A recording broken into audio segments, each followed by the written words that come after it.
name is Soli Santos. I am a co-producer of Las Locas Comedy. I originally started in comedy about 7 years ago. I just always grew up being told that I was funny and just wanted to see what I could do with that, and fell in love with stand-up. I used to do improv before, so I evolved from improv into stand-up, so now that's what I'm doing. And then I was able to meet Janice while doing stand-up, and we both decided to collaborate for the fact that there is not many Latinas in stand-up, and so we wanted to do Las Locas Comedy as an opportunity for our Latina comedian friends in Chicago to kind of have a space where we can highlight them and bring them together and network, and kind of there's a little power in numbers, and just highlight Latinas in comedy, and decided to take it on the road, which is what we're doing now, because we figure, hey, there's got to be other Latinas across the country that are doing what we're trying to do, so we just want to collaborate with as many of them as possible. And this is an opportunity for us to meet people throughout the country, as well as not just comedians but audience members, so that they could see what we're doing, what we're trying to do, that we're highlighting Latinas, that we're funny ladies, and we're not always just trying to stab people. I'm kidding. You can cut that. So when people watch our show and leave tonight, what we're hoping for them to leave with is a better understanding of Latinas, our culture, what we're doing. Not only that, just women, just the perspective of women and how we face certain situations, and just use humor to kind of get through it. Because we not only just highlight Latina comedians, we also highlight women, LGBTQ.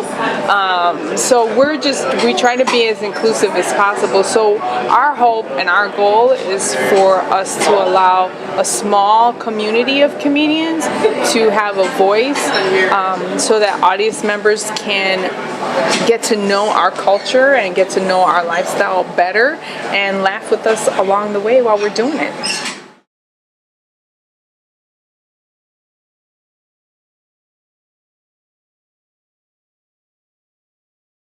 Be here in Florida.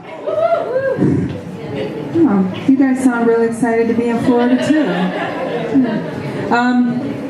Yes, I am a native Chicagoan. I am also Latina. More specifically, Puerto Rican. Boricua's in the house. All right. I am not the only one in the house with a knife tonight, ladies and gentlemen. So, if this goes bad, I got backup. That was really the only reason why I mentioned that. So I got backup. I am a native Chicagoan though, but I'm going to be honest with you guys. Who's been to Chicago before I say this? Who's been to Chicago? We have some people who've been to Chicago. Who has lived and experienced the Chicago winter?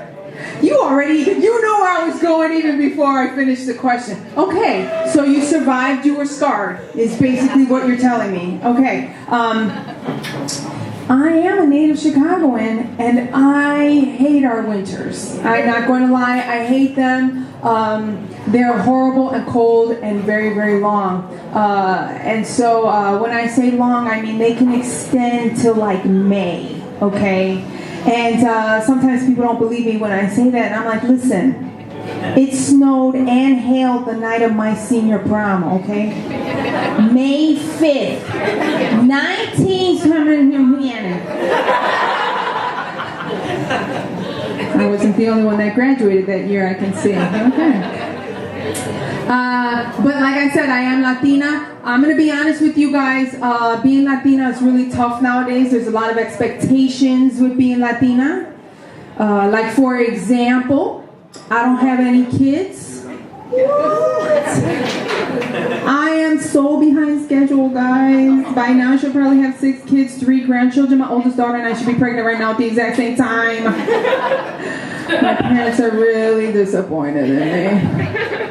And everybody automatically assumes that all Latinas have big asses, right? Got some badunk-a-dunk, got some junk in the trunk, right? Well, someone went in my trunk, stole my junk, because I got nothing, all right? I was robbed, okay? I had one in my 20s, lost it in my 30s. I don't know where it went, but sometimes I think about it, and whenever I see a white chick with a big booty, I'm like, is she the one that stole my booty? Because whenever I see that, I think to myself, that ain't natural. It ain't natural. One time I saw this white chick with a white booty with a big booty walking past me, and I was like, what if those are my ass cheeks that she's walking away with? One part of me wanted to fight her, but then I stopped myself because that would be like kicking my own ass, and I couldn't do it. I couldn't do it, guys. So I watched her walk away with what is most likely my ass cheeks and who should have been my black boyfriend. That's what happened. So mad. He's like, that's my black boyfriend. Nothing mad. I'm telling you, it's tough. And J-Lo doesn't make that any easier. Now with her big badunkadunk, her ass is like the floating mountain in the 3D version of Avatar. Okay? Well, you want to reach out and be like, wow, is that for real? My ass is more like the hill in a kiddie park. There's usually a homeless guy passed out on it, okay? That's all right. That's how I met my ex-boyfriend. That's all right. But like I said, even though I'm a native Chicagoan, I hate our winters. I usually try to skip town. Usually right after the holidays when we've got nothing left to live for until April or May. Like I said, nothing to distract us. So I usually try to go somewhere warm, even if it's just for a week, just to get away, right? But I said I am Latina, okay? So I'm going to be honest with you. One place I am not going to anytime soon, Arizona. Now with those immigration laws, I may have been born here. They don't know that. Okay. Now my Puerto Rican friends usually tell me this. They're usually always like, Soli, Puerto Rico is a U.S. Commonwealth. Everyone born in Puerto Rico is a United States citizen. We're safe. They can't touch us. That doesn't mean that they're not going to try, okay? They actually tried to deport a Puerto Rican man because they claimed that he looked Mexican. So I told this to my friend, and I don't know if this was her weak attempt to try to make me feel better, but she was like, Soli, you got nothing to worry about, girl. You could totally pass as Jewish. Your soft laughter kind of made me feel better about that. But there are some advantages to being ethnically ambiguous. Like, for example, I don't know why, but a lot of my non-Latino friends love to tell me in Chicago whenever the Puerto Rican community ends up on the news in some kind of negative fashion, which is very frustrating for me because I know the Latino community in Chicago, and I know that we are more, we're positive contributors to society, okay? Now, with me having said that, I am going to admit there are a couple drug dealers in my family, okay? My sister-in-law and my cousin. But they're pharmacists. It's different. It's not the same. So whenever anybody tells me anything negative about the Latino community, I feel like I need to defend my people. So I have to clear the air and I tell them, listen, I'm Jewish. I don't even know why you're telling me this. Dreidel, Dreidel, Dreidel. I don't even know that song. I don't know much about the Jewish community except my ex-boyfriend's Jewish and I really liked his dreidel. But that's nothing to, I upset some people with that joke apparently in the crowd. They're like, oh, I don't know. They're like, I'm never going to think of that song the same again. Thank you. It is, it's tough. The cool thing for me, though, too, side note, my transition's really smooth here, is people assume I'm younger than I really am. What? Yes. Except my body will remind me that I am not as young as people think I am. For example, waking up on a Sunday morning feeling like complete shit and then thinking to myself, wait a minute, I didn't go out last night. I don't know how many times I walked into a room and forgot why the hell I walked in there. Or laughing hard and peeing just a little. Enough to make me ashamed of myself. Thank God for public hand dryers in bathrooms. Thank you. This is the gross out the audience segment that I'm doing right now. It is, it's true. But I try to take care of myself. I'm a personal trainer during the day because of all the millions I'm making doing the stand-up. I have a day job. I am a personal trainer, so with that, I try to take care of myself, needless to say. And there are some disadvantages to taking care of yourself a little too well, okay? Now, the reality is, no matter how much you take care of yourself, you're gonna age, okay? It's gonna happen, all right? I'm telling you. I'm living proof. Now, with that being said, what am I talking about? I'm gonna address this to the ladies, okay? You know what? The boobs don't like working out. They don't like it.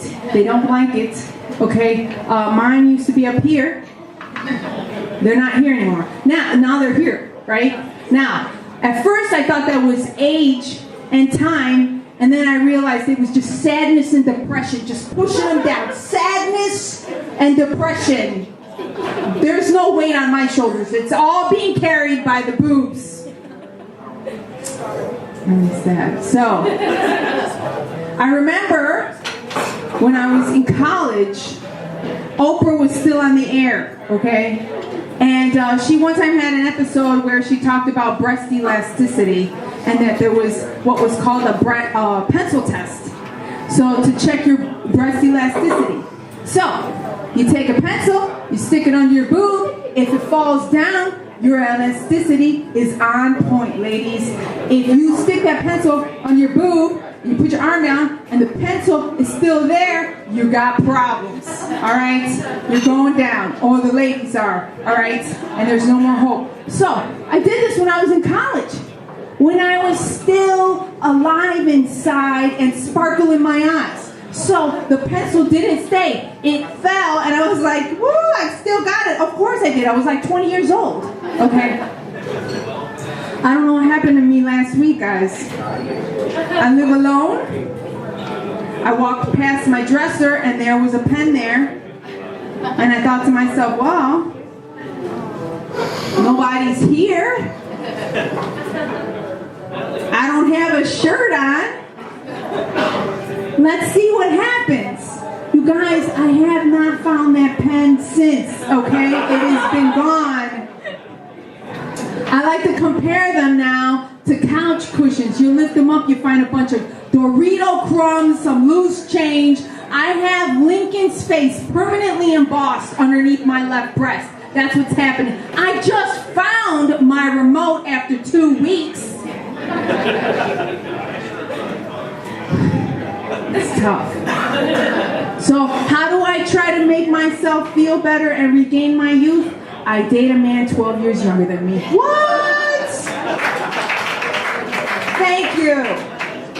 Now, I said this at a show once, and I don't know if this lady was trying to be supportive, but she screamed out, cougar! And I hate that word, okay? I ain't no damn cougar. I'm a grown-ass woman, okay? So I had to clarify to her. I was like, listen, I'm not a cougar. I'm a pedophile. Get it right. Why I gotta be old? Maybe he's too young. Maybe I should be in prison. Maybe I should be in jail. Maybe I'm breaking the law. I don't care. I'm loving every minute of it. I met him at work. I met him at the gym that I work at. In the daycare. He loves that joke. Oh, God, thank God he's not here right now. It's tough. Relationships are tough, right? Relationships are tough, regardless. We're cool, but you know you've been in a relationship way too long when you start doing things in that relationship that you didn't do when you first started dating that person. Like sleeping with other people.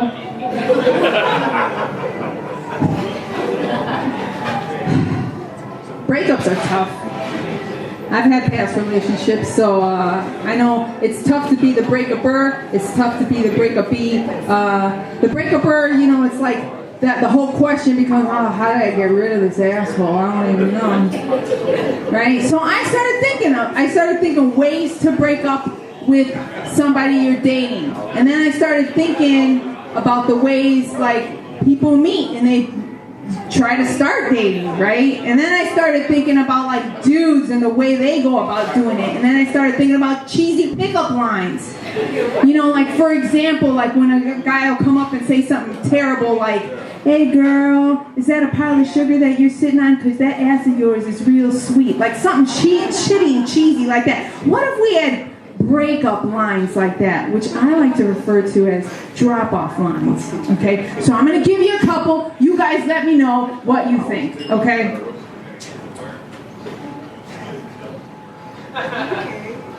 I'm not a magician, but I really would like to make you disappear.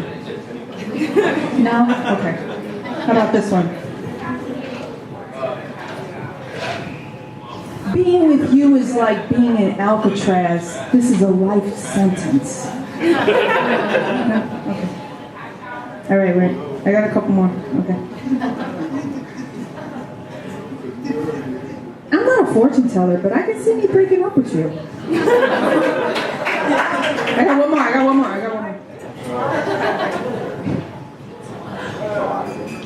Are you being followed? Because I'm seeing somebody behind your back. Thank you guys so much. My name is Soli Santos.